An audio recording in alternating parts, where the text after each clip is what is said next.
2:14 a.m. The monitors flatlined the moment the stretcher locked into place.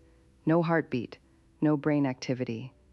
The attending physician called time of death, and the blonde rookie nurse reached for the body bag. But as her fingers touched the patient's wrist, she froze. The dead man's fingers were moving, not random twitches, deliberate tactical hand signals. He was signing one word over and over, ambush, and the people who dropped him off were still standing in the hallway. The trauma bay had settled into that hollow quiet after a failed code. John Doe, no ID, no contacts, just a body bag and two men by the door who hadn't flinched when the monitors flatlined. But this nurse hadn't survived 2 tours by trusting outcomes. She recognized the finger patterns, military hand signals, special operations code. The question wasn't whether the man was dead. It was why a deep cover asset was playing corpse, and who had come to collect the body. She didn't flinch. 18 months as a combat medic with the 75th Ranger Regiment had drilled one lesson into her marrow: recognition kills faster than bullets. She kept her hands steady on the gurney rail, eyes downcast, counting the seconds between her own heartbeats to keep her face a mask of clinical indifference. The technique had a name in classified medical literature: autonomic suppression protocol. Biofeedback conditioning combined with pharmacological bradycardia agents, heart rate slowed to 4 beats per minute, body temperature dropped to 92 degrees, metabolic function reduced to sub-hibernation states. The CIA's Special Activities Center had developed it in the 1980s for deep cover assets who needed to survive capture or disappear from custody. The Russians called it playing possum. Delta operators called it going gray. She'd witnessed it once before. In a black site outside Kandahar, when an operator had induced cardiac suppression to escape a prison transport, lying motionless for 6 hours while guards cataloged him as dead. But the hand signals were different. Tactical communications meant he was not merely surviving. He was conscious, aware, and conducting threat assessment, while his body maintained the fiction of death. The finger movements were microscopic by design, visible only to someone actively searching for signs of life beneath the veneer of stillness. She risked a glance at the doorway. The 2 men hadn't moved from their positions flanking the exit. They wore civilian overcoats that hung wrong, too structured across the shoulders, too heavy in the drape. She recognized the geometry. Security holsters at the small of the back. The distinctive bulge of suppressed Glock 19s beneath wool. Their shoes were wrong too. Spotless Oxfords with military polish, not the scuffed sneakers or dress shoes of grieving relatives. They stood with the weight distribution of shooters, dominant foot back, hands loose but ready, not family, not friends, professional handlers, or worse, disposal specialists. The senior resident was already peeling off his gloves, death certificate signed with the casual indifference of a man who'd pronounced 3 deaths that shift. Hospital protocol demanded transfer to the morgue within 45 minutes. In 30, a transport team would wheel the body downstairs through the service corridors. These men would follow, and somewhere between the 4th floor trauma bay and the basement pathology suite, the corpse would become an actual corpse: chemical paralysis, lethal injection through an existing line, or simple suffocation beneath a pillow. Silent disposal, medical waste incinerator, no autopsy, no questions, no footprints. She palpated the carotid again, pretending to confirm absence of pulse for the chart. Her thumb brushed his wrist. The fingers twitched once more. 3 distinct motions repeated in sequence: index and middle extended, separated, then closed into a blade hand, directional indicator converging on target. The tactical sign for ambush, performed with desperate, microscopic precision, not past tense, not a report of how he got here. Present continuous, future immediate.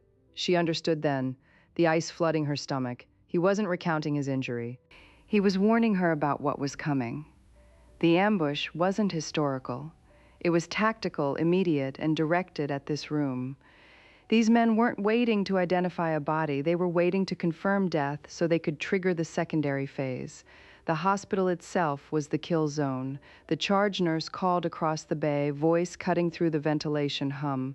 Maya, we need the bay cleared. Morgue transport is here early. Maya, her civilian name, the one she'd taken after the discharge paperwork cleared, after she'd buried her old identity beneath nursing school debts and scrub uniforms. She kept her voice flat, devoid of the adrenaline screaming through her veins. Need to complete post-mortem documentation. 5 minutes. One of the men at the door shifted his weight. She felt his gaze sharpen on her hands, specifically her right hand resting on the patient's wrist. Too long, too intimate for a simple pulse check. Suspicious. Problem?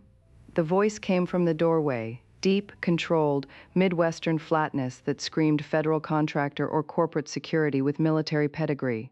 Maya didn't turn. She reached for the saline bag hanging above the gurney, pretending to check lines that had been disconnected minutes ago. Standard protocol. Need to document dependent lividity and rigor onset before they move him. Otherwise, the coroner flags incomplete prep. She felt the man's gaze on her neck like a rifle scope's reticle. Her fingers found the patient's wrist again, concealed beneath the blue hospital sheet. She tapped twice against his radial artery. A question in tactical Morse code. Status. The response came as a microscopic flex of his ring finger against her palm. Once. Sharp. Affirmative. He was armed. Functional. Waiting for a window.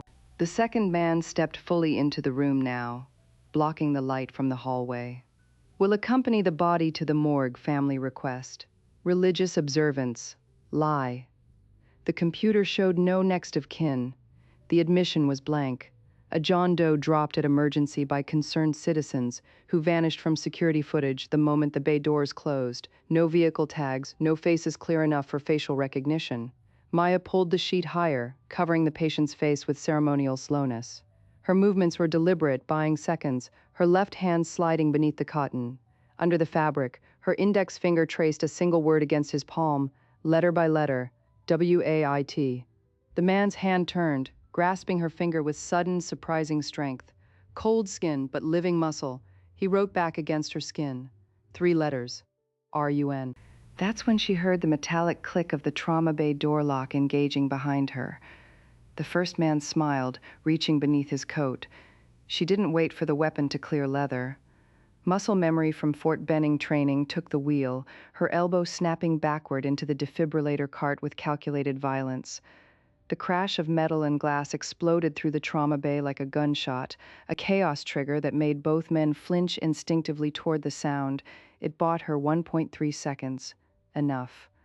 The body bag erupted. The dead man's hand shot out from beneath the sheet, fingers rigid as a knife blade driving into the throat of the nearer operative with the precision of a cervical strike. The man gagged, weapon tumbling from spasming fingers, his airway crushed before he could chamber around.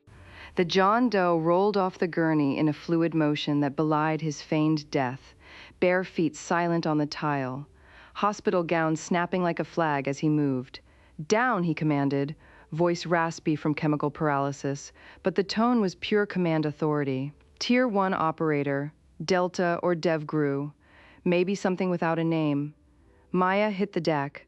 The second operative suppressor coughed twice, rounds punching through the space where her head had been, shattering the monitor behind her. The operative, her patient, was already moving, using the gurney as a battering ram, slamming it into the shooter's center mass. The man stumbled back into the hallway, and that's when the alarms began. Not the code blue from before, something else. The harsh, rhythmic bleat of the hospital's active shooter protocol, strobes painting the walls in angry red pulses. "West stairwell," the operative gasped, stripping the weapon from the choking man's belt, Glock 19 with a Gemtech suppressor just as she'd suspected. He checked the magazine with practiced economy. 30 seconds before they seal the building, we need to move. We? Maya scrambled to her feet, adrenaline making her hands tremble despite her training. "You were dead 3 minutes ago." "Nearly," he corrected, tossing her a spare magazine he pulled from the downed man's coat. "Autonomic suppression has a tolerance window. Another 10 minutes of hypoperfusion and I'd have been actually dead. You bought me time with that pulse check." He moved to the door, weapon low and ready, checking the corridor with the 3-point stance of someone who had cleared rooms in Fallujah and Mogadishu. His back was a topography of scars she hadn't seen when he was supine. Surgical precision marks, bullet wounds knitted by battlefield surgeons, and fresher lacerations that still seeped through the thin hospital fabric. "Who are they?" she asked. falling into tactical formation behind him without conscious thought. The old drills resurfacing like riding a bicycle. Agency disposal team, he said quietly. Or were. They're contractors now. Off-books asset retirement. The words landed like stones. Asset retirement. She knew the terminology. In the intelligence community, it meant elimination, permanent silence. And you, she kept her voice steady, covering the rear as they moved into the hallway. A janitor had frozen at the far end, mop in hand, eyes wide at the weapon in the patient's grip. Name's Cross, he said, not looking back. I was running a deep cover in the Eastern European energy sector. 12 years building networks inside a Russian oligarch's financial apparatus. I learned something I shouldn't have, something that required my death to be witnessed by medical professionals before the story could be believed. They reached the stairwell door. Cross pressed his ear against the metal, listening for footsteps above and below. What could be worth 12 years of your life? Maya asked. He turned to look at her then, and his eyes were different from the dull, dead gaze he'd maintained on the gurney. They were sharp, haunted, the eyes of a man who had buried himself alive for a mission. A penetration, he said. Not of a foreign government of ours. The people who sent these contractors aren't Russian intelligence. They're domestic. A cell inside the National Security Council's Special Access Programs Office. They've been funneling defense technology to Beijing for 8 years. I have the ledger, names, bank transfers, dead drops in Arlington and Crystal City. Maya felt the floor tilt beneath her. The scope was impossible, vast, not a simple assassination, but a conspiracy at the highest levels of the security apparatus. Why the hospital, she asked. Why not kill you in the field? Because I have a dead man's switch, Cross said, easing the door open. 3 terabytes of encrypted evidence uploaded to a blockchain server. If my biometric signals don't register every 24 hours, the decryption keys broadcast to every major news outlet and congressional oversight committee. They needed me dead in a way that looked natural. A John Doe overdose in a parking lot, pronounced dead by a doctor, body cremated before morning. No autopsy, no questions, no blockchain trigger. They started down the stairs, moving fast but quiet. The stairwell was concrete and echo, every footfall potentially revealing. But you signaled ambush, Maya said. You knew they were coming. I knew they were watching.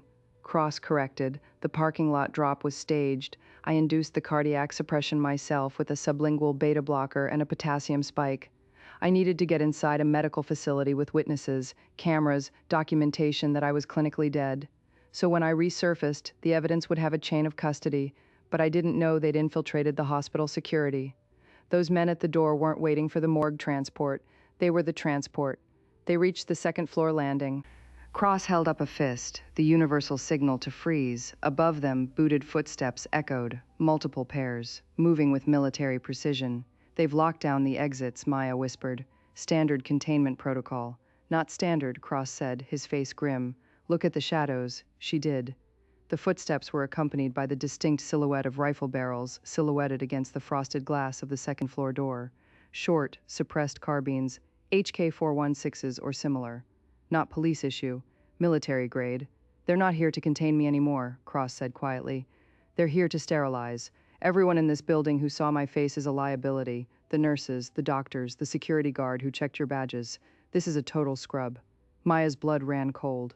Her colleagues, the charge nurse who'd called her name, the resident who'd signed the death certificate, all marked for elimination to cover the tracks of a spy ring she hadn't known existed 10 minutes ago. How many? She asked. Based on footfall patterns, I'd say 6 in the building, maybe 4 more on the perimeter, Cross said. He checked his weapon, 15 rounds, no backup.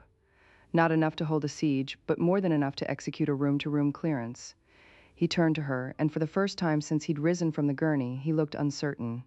You don't have to do this. You can hide, play civilian. They might overlook a nurse. Maya thought of the 2 tours, the men she'd lost, the oath she'd taken to save lives by any means necessary. She thought of the charge nurse, Sarah, who had 3 kids and brought homemade cookies to every Christmas shift. They already saw me help you, she said. I'm on the scrub list. She reached down and unlaced her right shoe, a heavy orthopedic clog designed for 12-hour shifts. She slipped it off, then the left, leaving her in hospital socks that would move silent on tile. She tore off her scrub top, revealing the white tank beneath, and wrapped the blue fabric around her left forearm as a makeshift tourniquet and shield. From her pocket, she produced a 4-inch trauma shears, heavy stainless steel, serrated, sharp enough to cut through a penny. "I know this hospital better than they do," she said. "Every service corridor, every locked pharmacy, every blind spot in the camera coverage." Cross nodded, something like respect flickering across his features. "Ranger, 75th 2 tours," she confirmed. "Then you know the stakes," he said. "We can't just escape. If I don't reach a biometric scanner in the next 47 minutes to reset my dead man's switch, the data dumps anyway. But if I die before then, they have a window to seize my assets, identify my contacts, and scrub the blockchain nodes. We need to reach the rooftop communications array. There's a satellite uplink there I can use to ping the server early, force the decryption, and broadcast before they can stop the signal." "Rooftop," Maya repeated, 14 floors up past their containment team with no weapons except a Glock, with 15 rounds and trauma shears. "And one other thing," Cross said, reaching into his hospital gown's pocket. He pulled out a vial of clear liquid and a hypodermic needle. "Potassium chloride, cardiac arrest in 30 seconds. If they capture us, we don't talk. They have compounds that make sodium pentothal look like tap water." Maya stared at the needle. The pivot was complete now. This wasn't just about survival, it was about exposing a conspiracy that reached the Oval Office's inner circle, and doing it while surrounded by professional killers in a building where every exit was sealed. She took the needle and slid it into her sock against her ankle where the fabric would hold it tight. "Service elevator," she decided, "goes straight to the roof maintenance shed, requires a key card, but the magnetic strip reader is from 2003. I can bypass it with a saline bag tab." They moved down one more flight, not up toward the sub-basement where the service corridors networked like rabbit warrens beneath the pristine hospital floors. Cross moved with the economy of a predator, despite his weakened state, but Maya could see the tremor in his hands now, the cost of the chemical suspension taking its toll. His skin was ashen, lips blue-tinged. He needed fluids, electrolytes, maybe atropine to stabilize his rhythm. They burst through the sub-basement door into a corridor of steam pipes and electrical conduits. The air was hot and smelled of ozone and old mop water. Maya led the way now, her bare feet silent on the concrete, navigating by memory through the maze to the service elevator bank. They were 10 feet from the elevator when the lights cut out. Total blackout. Emergency lighting kicked in a heartbeat later, painting the corridor in sodium orange gloom that made shadows look like crouching figures. Generator cut, Cross breathed. "They're hurting us." The darkness swallowed the sound of their breathing, and from the blackness behind them came the soft, professional click of a rifle safety disengaging. More than one, many more. Maya reached for the elevator call button, but Cross caught her wrist. He pointed upward to the maintenance hatch in the ceiling of the elevator car. A way up, but to reach it, they had to get inside first, and the car was currently 4 floors above them, dormant, waiting for power that wasn't coming. "They're behind us," Cross mouthed silently, raising the Glock, and above, Maya pointed to the ventilation grate near the ceiling. A shadow moved behind the slats. They were surrounded. Cross looked at her, then at the elevator shaft. He made a decision. He fired 3 times into the elevator control panel, sparks showering the corridor. The sound was deafening in the confined space. A declaration of position. Then he grabbed Maya and pulled her into the alcove beside a massive HVAC unit as the return fire came, shredding the space where they'd stood, ricochets screaming off concrete and steel. "We can't stay here," Maya yelled over the gunfire. "We're not," Cross shouted back. He pointed to the service ladder bolted to the wall, leading up into the darkness of the elevator shaft.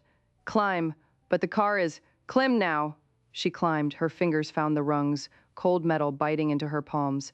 She ascended into the vertical darkness of the shaft, Cross below her, firing upward to suppress the ambush team that was surely waiting at the top. The shaft smelled of grease and iron. 15 feet up, 20. Her arms burned. That's when she heard it.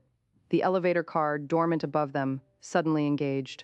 The whine of motors engaging, cables tensioning. Someone had restored power. The car was descending, fast.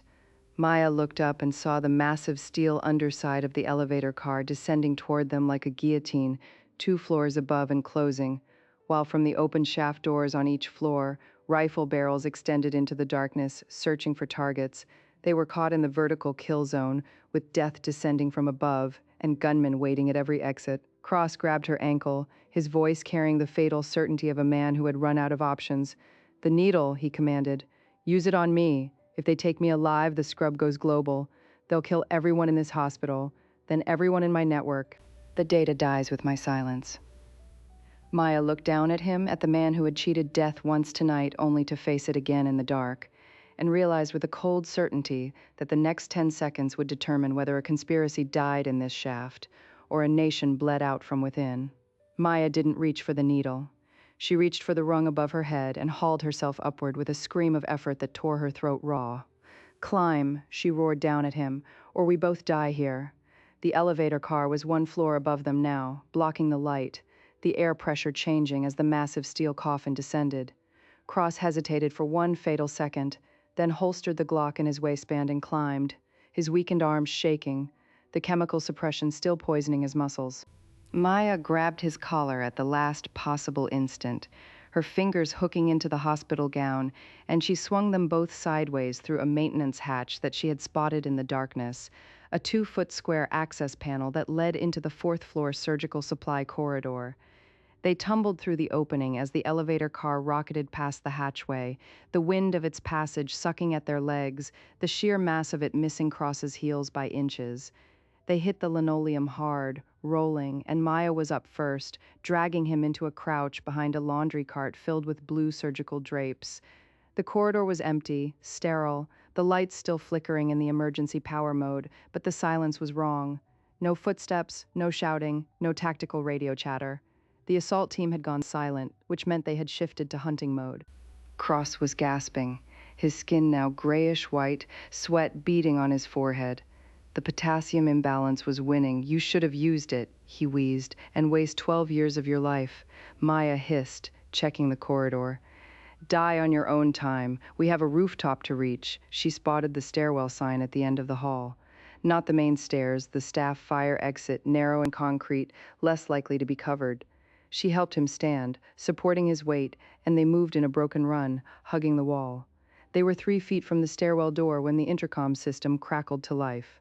Not the hospital's standard intercom. A different frequency, military grade, the voice distorted through digital modulation but still recognizable as the man from the trauma bay, the one who had smiled before reaching for his weapon. "Nurse Maya Chen." The voice echoed through every speaker in the building, intimate and omnipresent.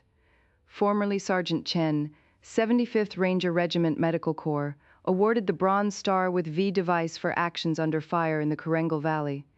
We know who you are. We know about the discharge, the psychiatric hold at Walter Reed, the diagnosis of complex PTSD that got you medically retired." Maya froze. The voice continued, smooth and predatory, filling the corridor like smoke. "You think you're saving a patriot? Cross, tell her. Tell her what you were really doing in Moscow 3 years ago. Tell her about the dead drop in Gorky Park. Tell her whose payroll you were actually on when you infiltrated the Special Access Programs office." Cross stiffened against her, and Maya felt his body change, not the weakness of chemical suppression, but the rigidity of a secret exposed. She turned to look at him, and his eyes were different now, not haunted. "Guilty. No," he whispered. "That's misinformation. Disinformation to discredit the Cross is a double," the voice interrupted, dripping through the speakers. "He always was the Beijing leak. He planted it, the dead man's switch. It doesn't expose the conspiracy, it triggers the final phase. The moment he uploads that biometric signal to the satellite, it doesn't broadcast evidence to Congress. It executes a worm in the Department of Defense mainframe that wipes every record of the actual loyal officers who oppose the real infiltration. He's not the whistleblower, Maya. He's the assassination program, and you're the patsy who helped him get to the roof." The floor seemed to drop beneath Maya's feet. She looked at the Glock in Cross's waistband, then at his face, the micro movements in the trauma bay, the tactical hand signals. Had it all been a performance? The autonomic suppression? Had it been real? Or just another layer of theater to convince a disillusioned combat medic that she was saving a hero instead of escorting a predator to the kill switch? "Is it true?" she asked, her voice barely audible. Cross looked at her, and something in his expression broke, not confession, Desperation. Partially, he admitted. I was turned. In Moscow. They have my daughter. She's 16, living with her mother in Bethesda, and they showed me footage of her walking to school, the crosshairs centered on her backpack. I was supposed to reach the roof. I was supposed to trigger the worm, but I was also supposed to die in the trauma bay. They never intended for me to survive the parking lot. When I realized they were going to sterilize the hospital anyway, when I saw you weren't part of the script, I knew I'd been written off. So I improvised. The hand signals were real. The warning was real. I'm trying to burn it all down, Maya. The people who own me, and the people who want to use me. The dead man's switch is real, but it's not what they think. It's not a worm. It's the actual evidence. I just need to reach the satellite uplink to send it to the one journalist who hasn't been compromised. The intercom laughed, a harsh digital bark. Listen to him spin.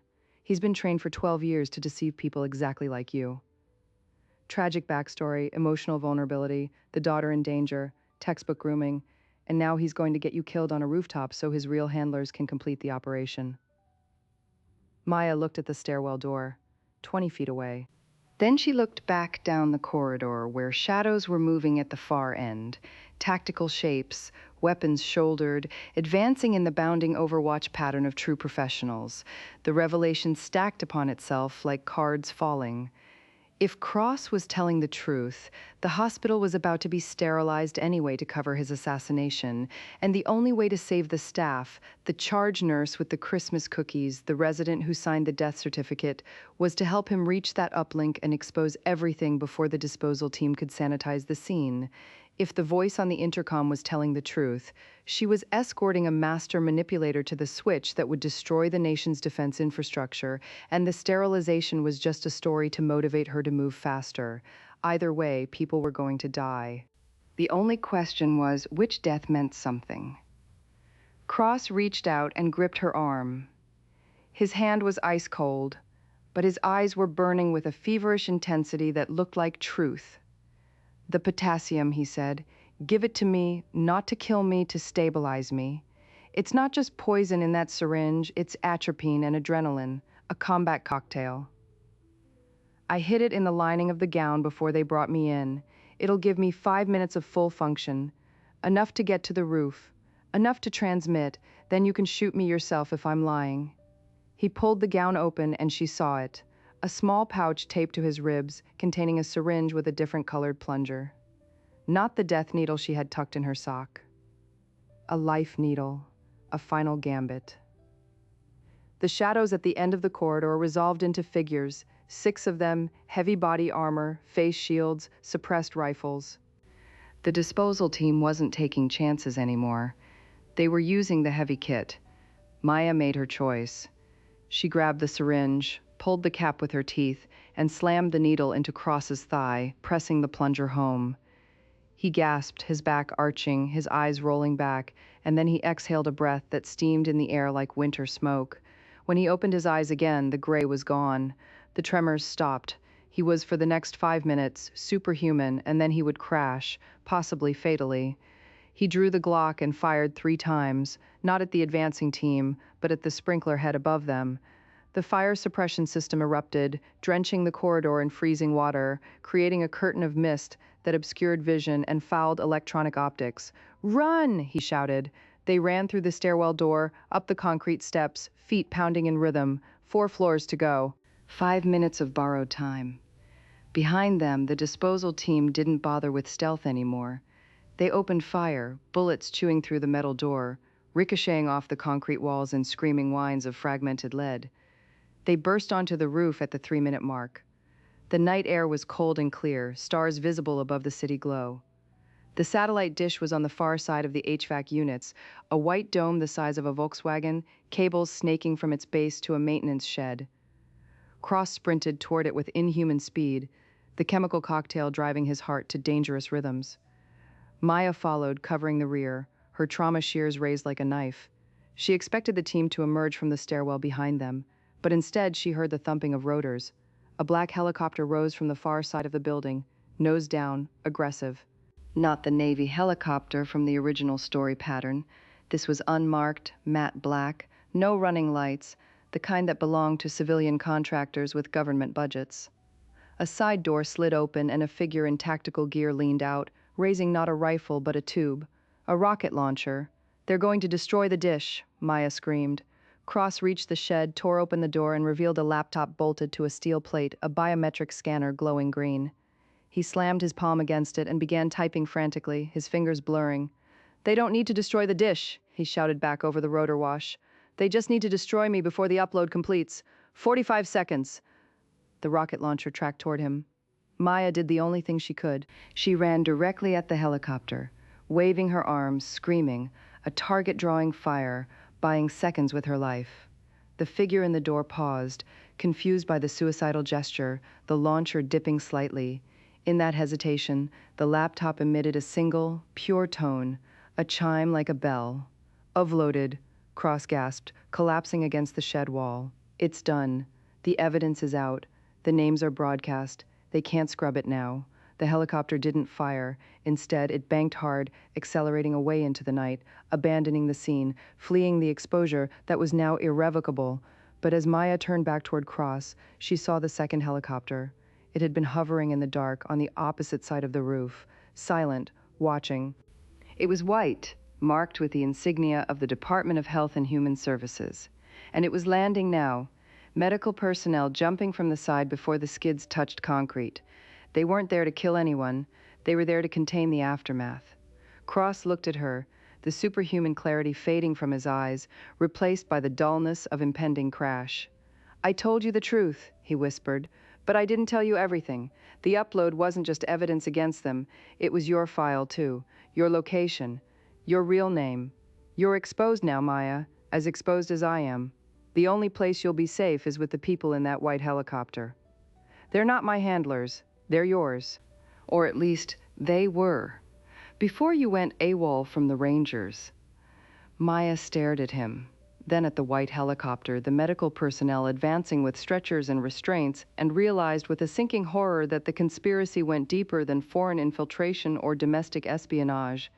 It went all the way to the program that had created her, trained her, and buried her in a civilian identity in the first place. She hadn't been a random nurse in the wrong place at the wrong time. She had been activated. The question was, by whom? The medical personnel from the white helicopter didn't approach with weapons drawn. They approached with medical bags and restraints, the practiced efficiency of a psychiatric extraction team. The lead figure, a woman in her 50s with silver hair pulled tight beneath a blue scrub cap, held up both hands in a gesture that was half placation, half command.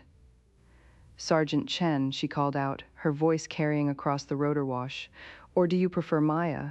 You've been off the reservation for 18 months. It's time to come home."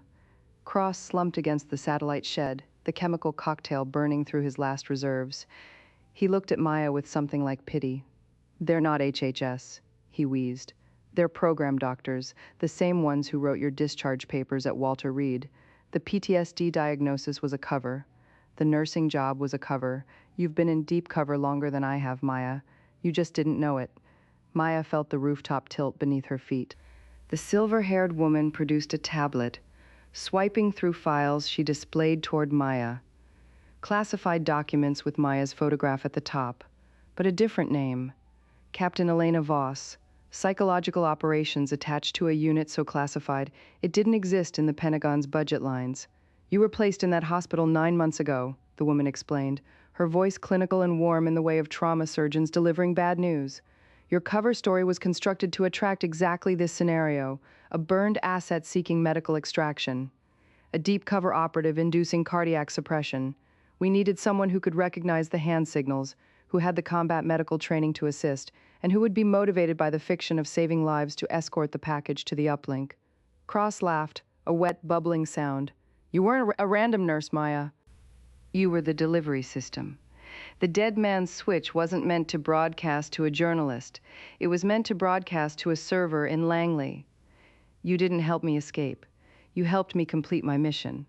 The only difference is I thought I was stealing secrets. I was actually returning them." Maya looked at her hands, the hands that had checked his pulse, that had recognized the tactical signals, that had carried him up 14 floors.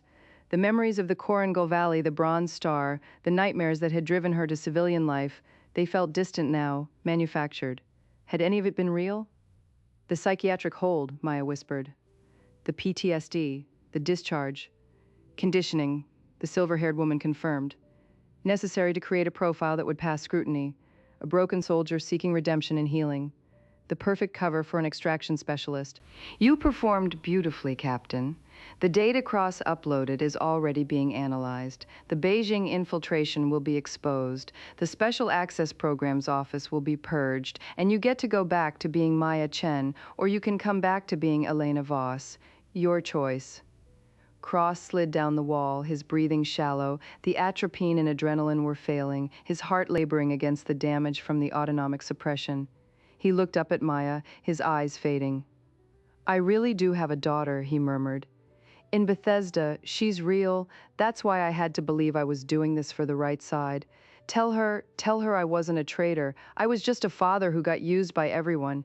He died before she could answer, his head falling forward, the Glock slipping from his fingers onto the concrete. Maya stood over him, the wind from the white helicopter's rotors whipping her hair, and realized she had been the weapon all along. Not the gun, not the knife, not the conspiracy.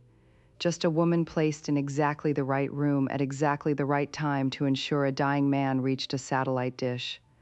The silver-haired woman stepped closer, offering a hand. The hospital is secure. The disposal team has been recalled, your colleagues, the charge nurse, the resident, none of them will remember anything unusual. Chemical retrograde amnesia in the ventilation system. Standard protocol. They'll wake up tomorrow thinking it was a quiet night shift. Maya looked at the body of the man she had thought she was saving, then at the woman offering her a way back to a life that had never been hers. And the conspiracy? The names he uploaded? Real, the woman said. Every one of them. Cross was a double agent, Maya. But he was also right. The infiltration was real. By using him to expose it, we cut out the cancer without anyone knowing we performed surgery. You saved more than one life tonight. You saved the entire architecture of national security. Maya didn't take the hand. She looked out over the city at the lights of Bethesda somewhere in the dark, where a 16-year-old girl would wake up tomorrow to news that her father had died of a heart attack in a parking lot, never knowing he had been a patriot and a pawn, a killer and a casualty. I want to see the file, Maya said quietly. The real one, not the conditioning. I want to know who I was before you made me into this. The silver-haired woman smiled sadly. That's the problem with activation, Captain. Once you wake up, you can't go back to sleep. The file is in the helicopter. But I should warn you, there's one more thing you need to see. She handed Maya the tablet. Maya swiped through the documents, her real service record, her real deployments, the truth of the Korengal Valley where she had never actually served. And then she found the photograph. A blonde woman in her early 30s, wearing blue scrubs, standing in the trauma bay of the very hospital where Maya had worked for 9 months. But it wasn't Maya, it was a different face entirely.